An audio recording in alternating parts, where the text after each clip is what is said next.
Hi sexy, come and watch till the end. A US space shuttle crashes in 2007's The Invasion, inflicting massive destruction. Infected wreckage scares people.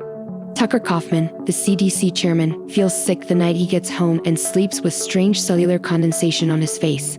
Kaufman's son Oliver, who lives with his ex-wife Dr. Carol, has a nightmare and panics, but Carol gives him his prescription before bed. Kaufman calls Carol the following morning, requesting custody of his kid. Carol hangs up. She drops Oliver off at school and runs into her best friend Durbin Driscoll, who tells her that many scientists have resigned because they think the cataclysm. Wendy Ling tells her about her husband Richard's strange behavior, including that when their dog Bobo detected something unusual, Richard killed him without remorse. Carol is shocked but can only prescribe new medications to her patient later on Halloween evening. Soon Carol arrives on the scene and confirms that Andy is unharmed despite having blood markings on his neck. Later, she discusses Andy's behavior with Pam, who also confirms that Andy has been acting differently than usual. Just then, Carol discovers an unusual piece of flesh on Oliver's palm and immediately transports it to Ben's hospital, where his colleague Dr. Stephen Galino begins the experiments elsewhere. Kaufman describes the new life-threatening flu virus to fellow scientists during a conference and proposes an ovulation program to stem the spread. Meanwhile, several infected waiters spit into the teacups before serving it to the scientists in the conference. The next morning, Wendy's husband Richard visits Carol in her office, inquiring about Wendy. Carol immediately dials Wendy's number and finds out that she's on her way. However, when Wendy realizes that her husband is present there, she hesitates and notifies Carol that she won't be attending the session. Instead, she'll be staying at her sister's place for a few days so that she can be away from Richard later that night. While Oliver and Carol are on their way to Kaufman's, they are stopped by a panicked lady. The woman screams and warns everyone about an incoming danger when suddenly a car runs her over. Carol exits the vehicle and informs a cop that she wishes to make her testimony as a witness to the accident. However, the cop ignores her request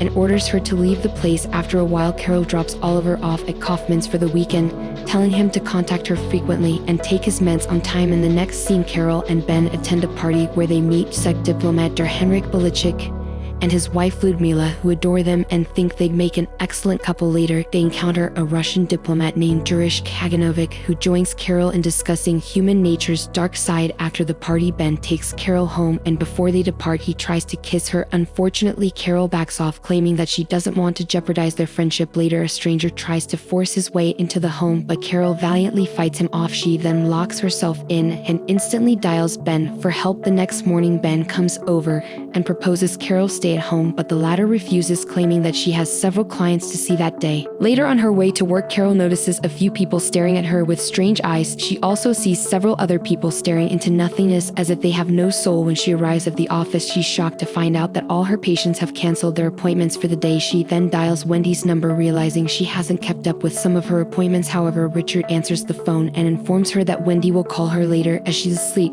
This concerns Carol as she thinks Richard might have done something to Wendy. Fed up with what's going on as of late, Carol conducts an internet search about the weird happenings and finds out that a lot of people have searched for similar incidents. After a while, Carol arrives at the lab and Dr. Stephen explains that the sample is a spore that takes over the brain during sleep and alters the genetic code, making a person act strangely. Meanwhile, Ludmila phones Ben to report Jurish's unusual conduct. Ben and Stephen run to Belichick's residence to discover Jurish sleeping with acute cellular condensation. Carol tries to capture his photo for analysis, but Jurish wakes up and attacks her. Ben protects her, and Jurish crawls on the floor, vomits, and dies.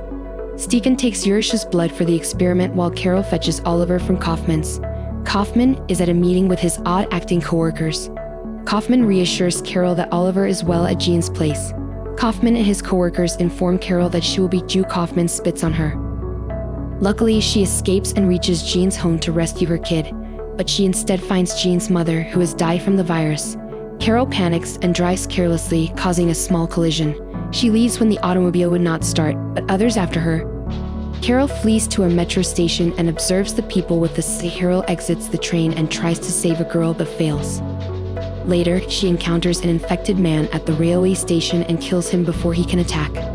She then dashes back to the road where some cops are forcing innocent people to be inoculated.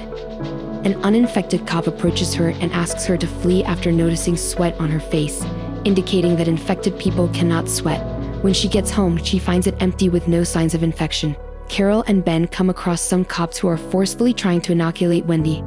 Wendy seems unaffected by the virus even after sleeping several times, so Carol assumes she is immune. They arrive at Carol's office and begin reviewing Wendy's medical report.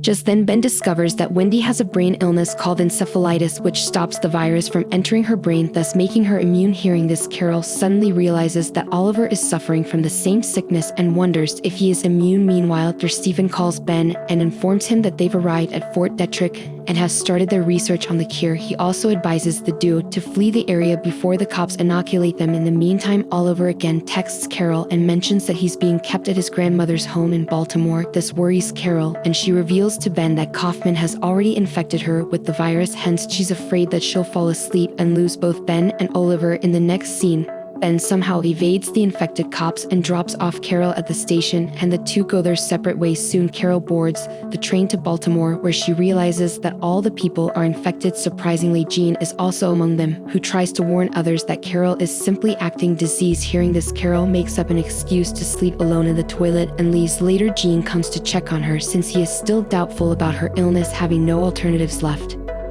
Carol removes her shirt and discovers skin patches, revealing that she has begun cellular condensation but will not become infected until she falls asleep.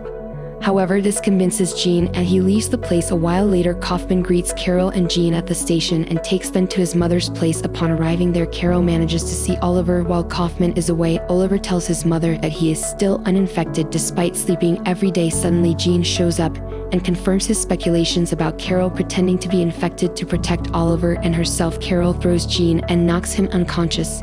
Carol and Oliver arrive to a drugstore, where Carol takes many injections and pills to stay awake, then calls Ben to inform him where they are. Oliver tries to open the pharmacy's storage door, but Carol enters inside alone and sees a few unconscious victims on the floor. She secretly snatches a handgun from one of them and locks the door after realizing they are sick. After a while, Oliver falls asleep and Carol takes more meds to stay awake, but she eventually falls asleep the next day when all the infected pharmacy employees wake up and try to leave the storeroom. The commotion wakes Oliver and he sees Carol lying down, realizing she is infected. In the following scene, Oliver rescues Carol with medication. Ben comes and Carol is pleased to see him, but her pleasure is short-lived. When she discovers Ben is afflicted, Ben tries to persuade her to join him and the others in a new society without crime or war.